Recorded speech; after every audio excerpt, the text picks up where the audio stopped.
নমস্কার, আমি সুমিতা শাস্ত্রী।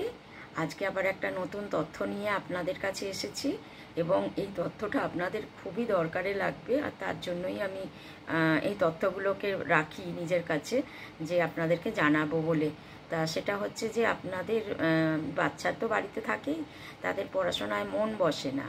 তো পড়াশোনায় তো তাদেরকে মন বসাতেই হবে, কিন্তু তারা বোঝে না যে পড়াশোনায় মন না বসলে পরে যে কতটা ভবিষ্যতে ক্ষতি হতে পারে। তা তখন তাদের গার্জিয়ানকেই সেই চিন্তাটা মাথায় রাখতে হয় এবং তাকে বুদ্ধি করে পড়াশোনা করাতে হয়। বাচ্চা করবে না, কিন্তু তাকে দিয়ে করিয়ে নিতে হবে। এবার আপনারা বলবেন যে আমরা কি করে করাবো, সে তো কাঁদছে, সে তো বেরিয়ে যাচ্ছে, খেলাধুলো করছে, তো কি করে করাবো? তো আমি তাদের জন্য বলি কি, তারা এটা করতে পারেন যে যখন বাচ্চাকে পড়াতে বসাবেন, ছোট বাচ্চা যাদের মনে করেন বিদ্যার্থী 8, 9 বা 5, 6 এরকম, তার চেয়ে বেশিরা তো বুদ্ধি হয়েই যায়। তো তার চেয়ে ছোটো যারা 5, 6, 7, 8 তখন অবধি তারা বাচ্চাই থাকে। তার চেয়ে ছোটো বাচ্চাদের তো মানে আর কিছু বলার নেই, তাদের কোলে করে পড়াশোনা করাতে হয়। তো তার ওপরের যারা, তাদের জন্য বলছি। তো তাদেরকে এটা করবেন যে তারা যখন পড়তে বসবে না, তার সেই পড়ার ঘরে তাদেরকে বিছানায় কখনোই মানে বেডেতে পড়তে বসাবেন না, বিছানায় কখনো পড়তে বসাবেন না, চেয়ার টেবিলে বসাবেন। তাতে যদি 1 ঘন্টা পরে বা আধ ঘন্টা পরে তাও ঠিক আছে, কিন্তু চেয়ার টেবিলেতে বসতে দেবেন, একদম বিছানায় বসে পড়াতে দেবেন না। এবার যদি ধরেন যদি কেউ অসুস্থ থাকে, হয়তো সামনে পরীক্ষা, চেয়ারে বসতে পারছে না, খুবই কষ্ট হবে তার, সে হয়তো বসলো, কিন্তু তার ক্ষেত্রে কি করবেন, ওই বিছানার চাদরটা আপনারা সবুজ রঙের রাখবেন। কিন্তু এটা কিন্তু অবশ্য আপনাকে মেনে চলতে হবে।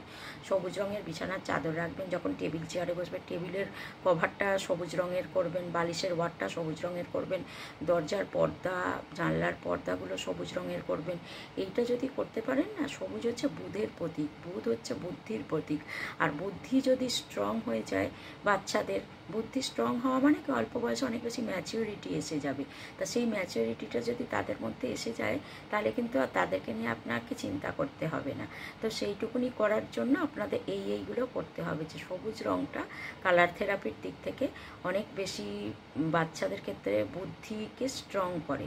সবুজ অ্যাবজর্ব যত করতে পারবে, তত বাচ্চারা কিন্তু অনেক বুদ্ধিদীপ্ত হয়ে ওঠে। তো সেই ক্ষেত্রে আপনাকে সবুজটা তার মধ্যে অ্যাবজর্ব করাতে হবে। এবার আপনি সেটা করলেন, তারপর তাকে একটা করে সবুজ আপেল বা সবুজ পেয়ারা তাকে খেতে দেবেন। এইগুলো মানে আপনাকে করতে হবে, যেহেতু পড়ালেখা সে করতে চাইছে না। আপনাকে মানে সাইড এফেক্ট যেগুলো করলে কাজে দেবে, সেরকম কাজগুলো আপনাকে কিন্তু বুদ্ধি করে করাতে হবে। সবুজ আপেল খাওয়ালেন, পেয়ারা খাওয়ালেন, এইগুলো খাওয়ালেন, গ্রিন ভেজিটেবলস খাওয়াবেন, এইগুলো করবেন। আর সঙ্গে সঙ্গে আপনাকে এটা করতে হবে যে তার বইয়ের ভেতরে ময়ূরের পালক একটা রেখে দেবেন। এটা কিন্তু মেন্টাল স্যাটিসফ্যাকশান, মানে মাইন্ডটা অনেক স্থির হয়ে যায় যদি বইয়ের ভেতরে ময়ূরের পালক রাখেন। যে বইতে যে সাবজেক্টে সে দুর্বল, সেই বইয়ের ভেতরে আপনি একটা ময়ূরের পালক ছোট দেখে রেখে দেবেন। এবার ঠিক আছে, এবার সে যখন পড়তে বসলো, পালকটা সে তার মতন সরিয়ে রাখলো। আবার যখন তার পড়াটরা হয়ে গেল, আপনি আবার সেই পালকটা ওই কিন্তু বইয়ের মধ্যে রেখে দেবেন, ওটাকে হারাবেন না। এটা দেখবেন আস্তে আস্তে আস্তে আস্তে করে ওর মধ্যে স্থিরতাটা এসে যাবে, বাচ্চার মধ্যে ওই চঞ্চলতা ভাবটা চলে যাবে, এবং তখন থেকে তারা কিন্তু পড়াশোনায় মনটা বসাতে পারবে। আর যখনই তার নিজের থেকে পড়াশোনায় মন এসে যাবে, তখন কিন্তু আর আপনাকে কিছু করতে হবে না, সে নিজের থেকেই কনসাসলি সব কাজগুলো করবে। তো যতক্ষণ না নিজের থেকে মন আসছে, ততক্ষণের জন্য আপনাদের এই প্ল্যানগুলো করে করে তাকে পড়ানোয় মনটা বসাতে হবে। এই টিপসগুলো অ্যাপ্লাই করতে হবে।